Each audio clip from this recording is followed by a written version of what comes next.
जय जय सद्गुरु ब्रह्मराज की जय। श्री शिवराम दीक्षित सद्गुरु परब्रह्मणे नमः।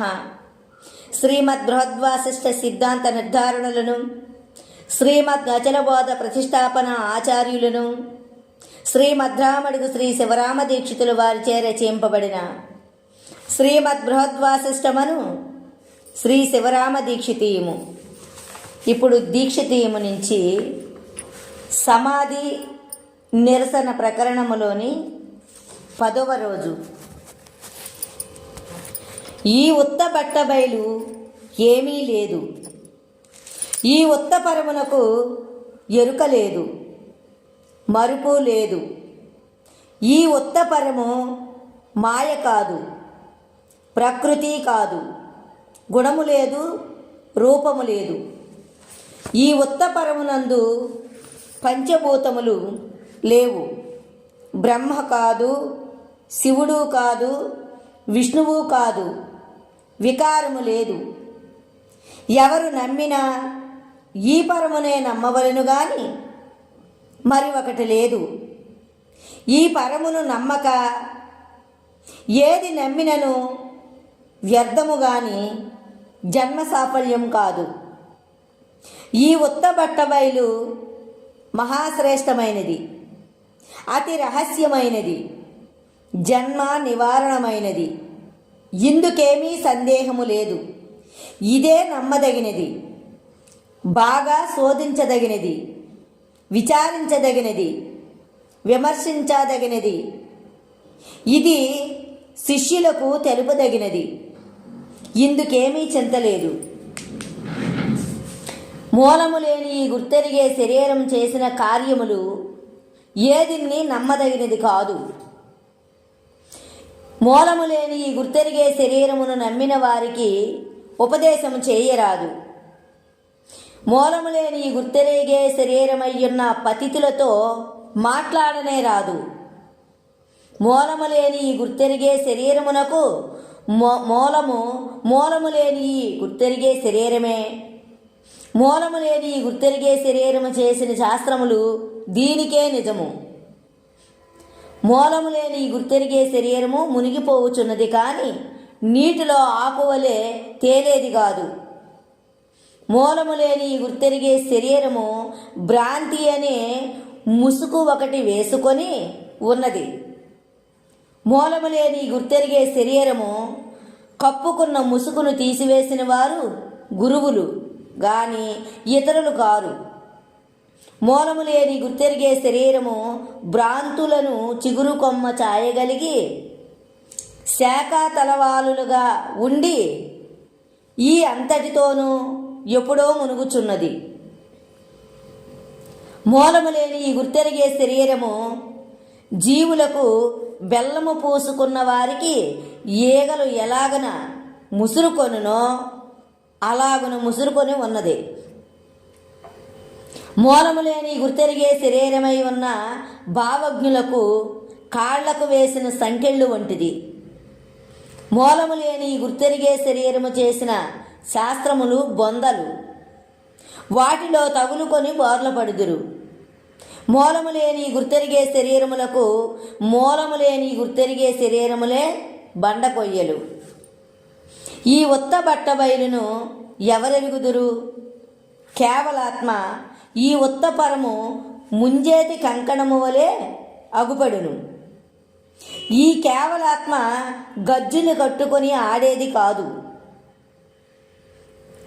ఈ ఉత్త బట్టబయలు ఏమీ లేదని ఎరగవలెను. ఈ ఉత్త బట్టబయలును గుర్తెరిగిన ఎడల ఈ ఉత్త బట్టబయలు వలనే మనసు కూడా ఉండును. ఈ ఉత్త పరమును తెలిసిన వారు పరిపూర్ణులే. ఈ పరిపూర్ణమును ఎంతవరకు ఎరగరో అంతవరకు నరకము తప్పదు. ఈ ఉత్త బట్టబయలును ఎరుక ఎరగనేరదు. ఈ కేవలాత్మను ఎరుగుటే అనగా ఎరుక లేకపోవుటని అర్థము. ఇది పరిపూర్ణమని అందరితో చెప్పకూడదు. ఈ రహస్యము అందరికీ మనసునకు పట్టదు, మహాగూఢమైనది.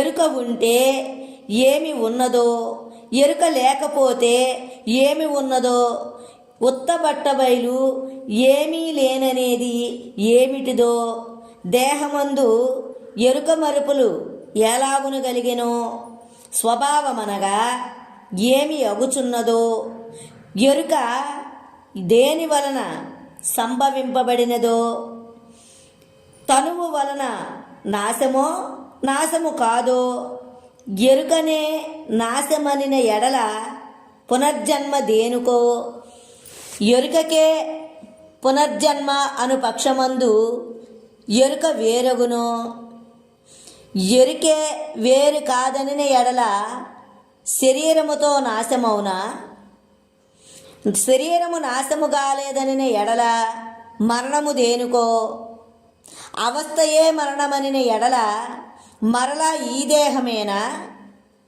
కాదు, పాము కోసము విడిచినట్టుగా ఈ శరీరమునకు మరణమనున్నది ఒక అవస్థ, నిద్ర వంటిది, మూర్ఛ వంటిది. నిద్రలోనూ మూర్ఛలోనూ దేహ అభిన్నము కాలేదు కదా, కాలేదు. కాకపోతే మరణము దీనికి సమానమెలాగు, మరణములో మరలా దేహమును మనము చూడము కదా, మరణమునకు మూర్ఛకు సమానమని ఎలాగని చెప్పను, అనగా కల అనగా తన మొట్టికే కల గాని ఇతరులకు కల కాదు కదా, తానే తప్ప ఎవరూ లేరు, తనకే ఈ జగత్తు తోచుచున్నది. జాగ్రత్త అంతయు దట్టమైన కల, స్వప్నము సామాన్యమైన కల, రెండే దృష్టాంతరములు. ఏదేది అనగా కల ఒకటి, నిదుర ఒకటి. నిదుర సత్యము, కల అసత్యము. సర్వము కల వంటిదే గాని నిజము కాదు. సర్వ అర్థములు మనస్సంభవములని భాగవతమందును కలదు, ఇది నిజము.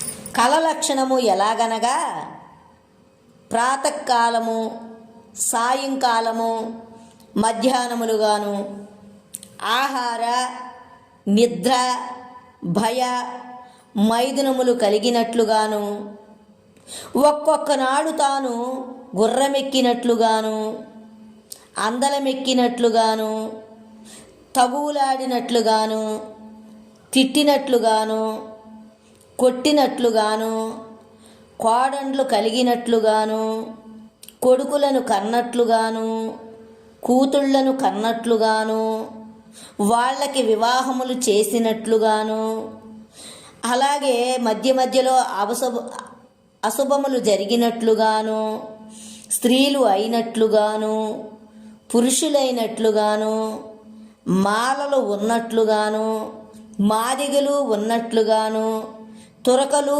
ఉన్నట్లుగాను, దూదేకులు ఉన్నట్లుగాను, నానా జాతులు ఉన్నట్లుగాను, నానా పక్షులు ఉన్నట్లుగాను, నానా మృగములు ఉన్నట్లుగాను, నానా పురుగులు ఉన్నట్లుగాను, నానా బాధలు కలిగినట్లుగాను, చచ్చినట్లుగా, బ్రతికినట్లుగా, రుణమిచ్చినట్లుగా, రుణము అడిగినట్లుగా, దొంగిలించినట్లుగా, రంకులు చేసినట్లుగా, రాలుగాయితనం చేసినట్లుగా ఎన్నెన్నో విధములుగా తోచుచున్నది గాని మరి ఒక విధముగా తోచదు.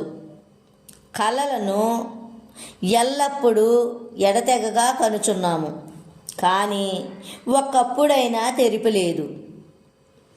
ఎప్పుడో ఒక గడియ నిద్రపోదుమేమో గాని ఎల్లప్పుడూ ఈ కలలే. ఇది ఏమి ఆశ్చర్యమో!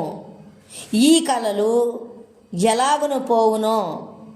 కన్నులు మూసుకున్నా కలలే, కనులు తెరిచినా కలలే, పడుకున్నను కలలే, నిలుచున్నను కలలే. మెలకువ కలిగితే సరి, లేని ఎడల అన్నీయు కలలే. ఈ కలలు ఎలాగును పోవును? ఈ కలలు రాకుండా ఎలాగున చేయును? ఇటువంటి కలలు ఏలతోచవలెనని ఎవరినైనా అడిగితినా కలలు అబద్ధము, దాని పేరే కల, కలలన్నీ అబద్ధమే పొమ్మని అందురు. వారు అలాగున అనినను ఆ కలలు పోనే పోవు. ఆ కలలను నరుకుదామని చూస్తాను గాని నాకేమీ స్వాధీనము కావు. నా కలలు ఇతరులకు గోచరము కావు. ఇది ఎందువల్లనో, దీనికేమి ఉపాయమో దీనిలాగునే సాధింతును. దీని ఫలమెలాగు, దీనికి నాశనమెలాగు చెప్పండి. చూడబడు వస్తువులలో కలగానిది ఏది గలదు? కలగానిది ఒకటి ఉన్నదా? అంతా కలే. వినబడు పలుకులలో కలగానిది ఏది గలదు? చెప్పుచున్న మాటలలో కలగానిది ఏది కలదు? ఈ చెప్పుచున్న మాటలెన్ని గలవో అన్నీయూ కలలే. చదువులలో ఏమైనా కలగానిది ఒకటి గలదా? మోయజాలని శాస్త్రములన్నీయూ కలలు.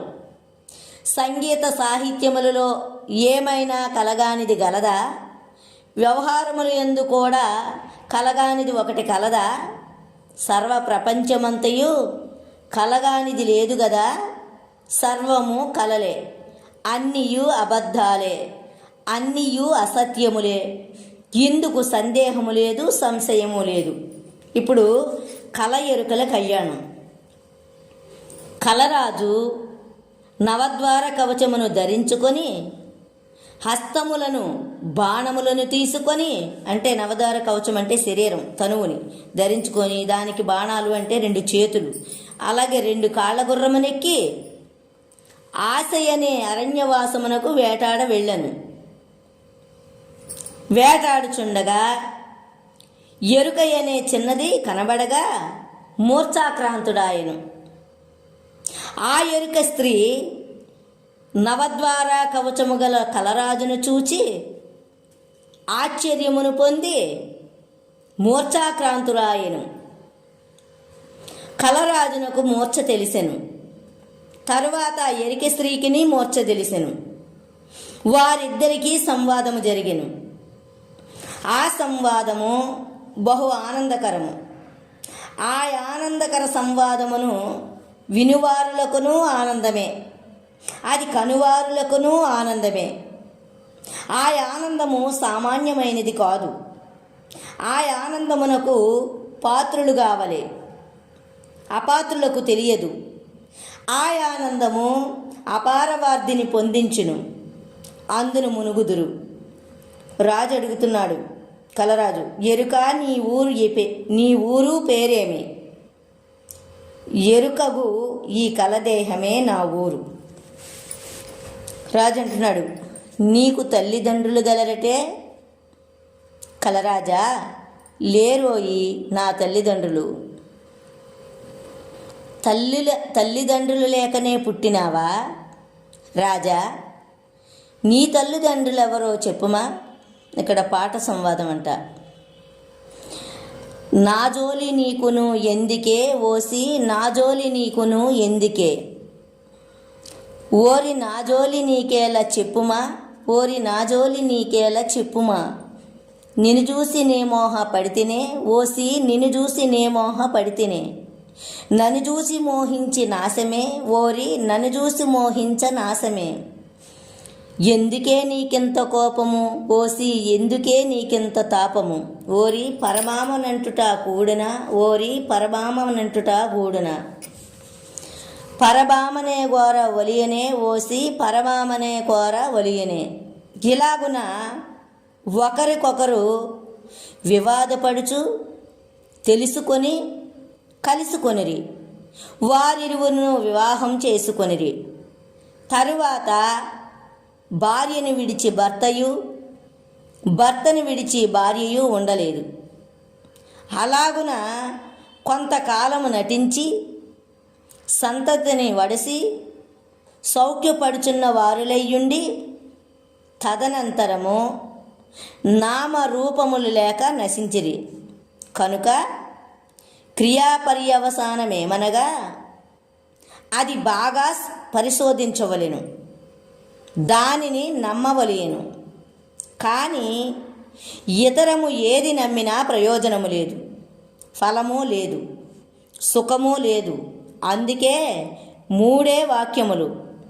ఏవనగా, కలదోసిన శరీరము ఎలాగో అలాగే మూలము లేని ఈ గుర్తెరిగే శరీరము ఏమీ లేదు, ఈ ఉత్తబట్ట బయలు ఏమీ లేదు. ఇతి శ్రీ శివరామ దీక్షిత ప్రభావే వేదాంత విచారణే సమాధి నిరసన షష్టమ ప్రకరణం సంపూర్ణం. ఈరోజు